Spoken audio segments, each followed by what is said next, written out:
평균적으로 얼마의 수익률을 기대할 수 있느냐? 자, 지금까지 통계로는 22.2%입니다. 이거보다 기대 수익률을 좀 더 높이고 싶다. 자, 두 가지 방법이 있습니다.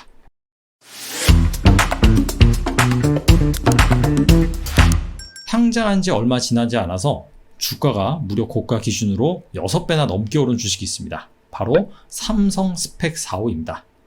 삼성 스펙 45는 2,000원에 상장을 했는데 한때 12,900원까지 상승을 했어요. 뿐만 아니라 다른 스펙주들 역시 최근에 급등을 했다가 차차 잠잠해지는 그런 모습인데요. 최근 이 스펙주의 강세가 일단 미국에서 시작된 그런 부분도 있고요. 한 스펙이 메타버스 관련된 비상장사를 합병을 한다라는 공시가 나오면서 이 부분이 또 하나의 기폭제로 작용을 했습니다. 근데 이런 스펙주들은 잘못 투자하면 정말 큰일 납니다. 그래서 왜 이렇게 스펙주 투자가 위험하다는 것인지, 그리고 진짜 돈 버는 스펙 투자 방법은 무엇인지 오늘 여기에 대해서 한번 알아보도록 하겠습니다. 먼저 스펙이 무엇이냐, 이 부분부터 살펴보고 가야 될 것 같아요. 스펙, 말은 많이 들어도 정확하게 이 스펙에 대해서 알고 계신 분은 별로 없을 거라고 생각을 합니다. 자, 스펙이 스페셜 퍼포스 애쿼지션 컴퍼니입니다. 즉 기업 인수를 위해서 설립된 특수 목적 법인이다, 그렇게 해석할 수가 있고, 비상장 기업과 합병을 목적으로 상장된 일종의 페이퍼 컴퍼니입니다. 그래서 이 스펙은 상장일로부터 3년간 이렇게 상장이 돼요. 그리고 3년 안에 합병을 성사시키지 못하면 자연스럽게 상장 폐지가 됩니다. 이 스펙에 투자해서 3년 동안 합병을 못하면 내 돈이 제로가 되는 것이 아니냐? 그런 것은 전혀 아닙니다. 상장 폐지가 된다 하더라도 나중에 내가 투자한 금액을 모주가액 기준 원금에 만기에 약정된 이자까지 지급을 합니다. 스펙이 마찬가지로 이 공모를 통해서 상장을 합니다. 그래서 발행가액이 2,000원이에요. 이 여기에서 원금이 2,000원이 되겠고요. 그 다음에 이 스펙을 통해서 모아진 돈 같은 경우에는 신탁회사에 맡깁니다. 일반적으로 이제 은행이 신탁회사 역할을 하고 있는데, 자, 거기에서 그냥 금리 수준의 수익률을 낼 수 있는 그런 자산에 투자를 합니다. 그렇기 때문에 만약에 내가 2,000원을 투자했다, 그리고 운용 수익률이 한 2%다 라고 한다면 만기에 2,000원과 3년치 이자, 즉 한 60원 정도 되겠네요. 자, 그 정도를 받고 청산이 됩니다. 그래서 이 스펙은 어떻게 보면 내가 만약에 2,000원에 투자했다라고 한다면 이 원금이 보장되는 그런 투자 대상이다. 만약에 그 신탁회사인 은행이 망하지 않는 이상 이렇게 볼 수가 있겠죠. 이 스펙이 어쨌거나 이 비상장사를 합병을 해서 상장을 시키는 그런 역할을 담당하고 있습니다. 아니 근데 비상장사 같은 경우에는 그냥 IPO를 통해서 상장하면 되지 않느냐? 근데 아시다시피 IPO의 절차가 상당히 까다롭습니다. 여러 가지 요건이 있고요. 그렇기 때문에 이 스펙을 통해서 그런 까다로운 규정을 좀 덜 적용받고 상장 시일도 좀 빠르게 진행할 수 있는, 자, 그런 방법으로 비상장사들이 스펙과 합병을 통해서 상장을 하고 있는 그런 상황입니다.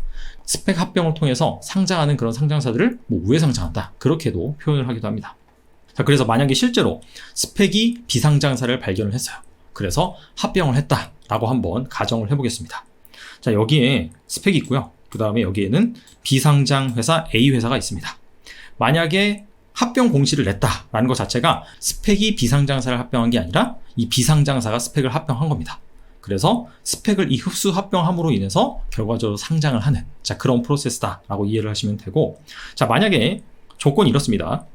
A 회사의 주가는 10,000원, 그리고 주식수는 1,000만 주입니다. 그래서 시가총액이 1,000억 원이에요. 자, 근데 스펙 같은 경우에는 주가가 통상 2,000원이죠. 그리고 주식수가 100만 주, 이건 가정입니다. 자, 그렇다면 A 회사가 스펙을 합병함으로 인해서 스펙은 없어지잖아요. 그렇기 때문에 이 스펙 투자자들한테 A 회사의 주식을 발행해줘야 됩니다. 과연 얼만큼 발행을 해줘야 되느냐? 스펙의 가치가 200억 원이기 때문에 200억 원어치 A 회사 주식을 발행해주면 되죠. 그렇다면은 만주 곱하기 200만 주 하면 200억 원이 됩니다. 그래서 이 스펙의 투자자들한테 200만 주를 합병 신주로 발행을 해주면 됩니다. 근데 만약에 이 스펙의 주가가 2,000원이 아니라 10,000원이 돼버렸어요. 앞서서 삼성 스펙 45처럼 주가가 엄청나게 올랐습니다. 자, 그렇다면 스펙의 시총은 1,000억 원이 되겠죠. 원래는 A 회사가 합병 신주를 200만 주만 발행해주면 되는데 이번에는 얼만큼 발행을 해줘야 되죠? 바로 1,000만 주를 발행을 해줘야 됩니다. 그렇다면 A 회사 주주 입장에서 한번 생각을 해볼게요. 원래는 발행 주식수를 한 20%만 추가 발행을 해서 나의 지분 희석률이 20%면 됐는데 스펙의 주가가 10,000원이에요. 그러면은 발행 주식수를 100% 늘려야 됩니다. 그렇다면은 A 회사 주주 입장에선 지분 희석률이 50% 이상이겠죠. 당연히 A회사 주주 입장에서는 이 스펙을 합병하지 않을 겁니다. 그래서 여기서 중요한 건 뭐냐, 삼성 스펙 45인데 이게 앞서 말씀드린 것처럼 며칠 만에 상장한 다음에 주가가 12,900원까지 올랐어요. 그리고 현재는 한 10,000원이 조금 안 됩니다. 근데 이런 스펙 같은 경우에는요, 비상장사가 합병을 할 가능성이 상당히 낮다. 쉽게 말해서 2,000원짜리 주식을 비상장사 입장에서는 10,000원을 주고 사는 그런 꼴이다. 당연히 그럴 가능성은 상당히 낮겠죠. 그리고 앞서 말씀드렸죠. 이 스펙은 상장한 뒤 3년간 합병을 못하면 상장 폐지가 됩니다. 원금이 2,000원과 이자 한 몇 %겠죠? 이 정도를 돌려받고 끝내는 거다. 그렇기 때문에 실제로 합병을 못하고 상장 폐지가 된다라고 한다면 지금 이 현재 주가에서는 마이너스 거의 한 70%에서 80% 정도 손해가 발생할 수 있다. 그래서 이런 주식은 여러분들이 아무리 뭐 거래량이 나오고 차트가 예쁘고 그렇다고 한들 쳐다보시면 안 됩니다. 자, 그렇다면 스펙이 어떻게 합병이 이루어지고 어떻게 비상장사 합병을 해서 나중에는 사명이 변경되는지, 그리고 그 과정 중에 주요한 이벤트, 주가는 또 어떻게 되는지 그 부분을 간단하게 한번 살펴볼게요. 이거는 한국 BNC라고 예전에 스펙과 합병을 통해서 지금 현재는 이제 상장사죠. 자, 이렇게 스펙이 거래가 되다가 합병 공시가 나옵니다. 어느 비상장 회사와 합병을 한다라고 하면은 거래 정지가 돼요. 그래서 거래가 안 됩니다. 거래가 정지되는 기간이 빠르면 한 1개월 반, 늦으면 뭐 2개월, 3개월까지 가는 경우도 있더라고요. 그래서 합병을 한다라고 공시가 나왔는데 이게 합병이 통과된 게 아닙니다. 거래소에서 심사를 합니다. 그래서 실제로 심사, 승인이 나면은 거래가 재개가 되죠. 보통 이 심사 승인이 난 날짜가 목요일이더라고요. 이거는 참고로 알아놓으시면 됩니다. 자, 그렇다면 거래가 시작되면서 이 합병 모멘텀으로 인해서 이때 당시에는 좀 주가가 반짝 오르는 경향이 있습니다. 그리고 나서 좀 시간이 흐른 다음에 주주총회를 합니다. 그래서 이 주주총회에서 합병안이 통과가 된다라고 한다면 바로 이 시점부터 있죠. 이때가 바로 주주총회였는데 이 시점부터는 99% 주식이라고 보시면 됩니다. 그래서 이때부터는 사실상 그 기업 가치에 의해서 움직입니다. 또 시간이 지나면 합병 신주가 상장하는 그런 시기가 다가옵니다. 그러면은 이때부터는 바로 스펙이 아니라 한국 BNC라는, 즉 정식 회사명으로 바뀌어서 거래가 되게 됩니다. 일반적으로 이렇게 합병 신주가 상장되는 그 당일날 있죠. 이때는 주가가 좀 많이 떨어지는 경향이 있거든요. 다 그런 건 아니에요. 일반적으로 그렇다. 왜 그러냐면 이 비상장사 시절 때부터 투자한 주주들 있죠. 자, 그런 주주들이 상장을 하면은 물량을 터는 그런 매물대가 상당히 많이 나오다 보니까 이렇게 주가가 급락하는 경향이 있다. 참고로 알아놓으시면 될 것 같습니다. 자, 그렇다면 우리가 스마트하게, 안전하게 스펙을 이용해서 수익률을 내는 방법은 무엇이 있을까요? 일단은 합병 공시가 나오고 심사 승인이 되고 나서 거래가 되는 그런 스펙 같은 경우에는 주식으로 될 가능성이 상당히 높은 스펙입니다. 그렇기 때문에 이때부터는 사실상 기업에 투자하는 그런 성향이 강합니다. 근데 우리는 기업이 아니라 스펙에 투자하는 컨셉이었잖아요. 자, 그렇기 때문에 스펙이 상장하자마자 2,000원 정도에 매수를 하고, 자, 그 다음에 기다리는 거죠. 언제까지? 이 합병 공시가 나와서 심사 승인이 나서 거래가 재개되는, 자, 그 시점까지. 앞서서 말씀드린 것처럼 이렇게 거래가 재개된 시점에는 주가가 단기적으로 오버슈팅하는 경향이 있거든요. 한 70%에서 한 80% 정도가 그렇습니다. 이때 매도를 하는, 자, 이렇게 만약에 투자를 한다라고 한다면 기대 수익률이 어느 정도 나올 수 있을지 이 부분에 대해서 한번 알아보도록 하겠습니다. 2010년부터 2020년까지의 통계입니다. 자, 이 기간 동안 상장된 스펙은 186곳이고요. 이 중에서 합병 공시는 총 128번 정도 나왔습니다. 70%가 약간 못 미치는 확률로 합병 공시가 나온다라고 보시면 되고요. 근데 합병 공시가 나왔다고 해서 다 통과되는 것이 아닙니다. 실제로 합병 공시가 나오고 심사 승인이 난 곳은 88곳입니다. 그래서 전체 상장된 스펙 중에서 47.3%, 절반이 조금 못 미치는, 자, 그런 스펙만이 실제로 합병 공시를 내서 심사 승인이 난다. 자, 이렇게 보시면 될 것 같아요. 스펙 상장 직후 매수를 하고 합병 공시 및 상장 심사 통과, 자, 이때 매도를 한다 라고 했을 때 평균적으로 얼마의 수익률을 기대할 수 있느냐? 자, 지금까지 통계로는 22.2%입니다. 그리고 상승 종목 비율은 78.4%입니다. 10종목 중에 7종목에서 8종목 정도가 올랐다는 거죠. 그리고 하락한 종목까지 다 평균을 해보니까 평균 수익률이 22%다. 그러면 생각보다 괜찮네. 자, 이렇게 생각할 수가 있는데 두 가지를 고려를 해야겠죠. 자, 첫 번째, 모든 스펙이 합병 공시를 내고 상장 심사 통과가 되는 것이 아니죠. 이 중에서 약간 절반에 못 미치는 47.3%만 합병 공시도 나오고 상장 심사도 통과가 됩니다.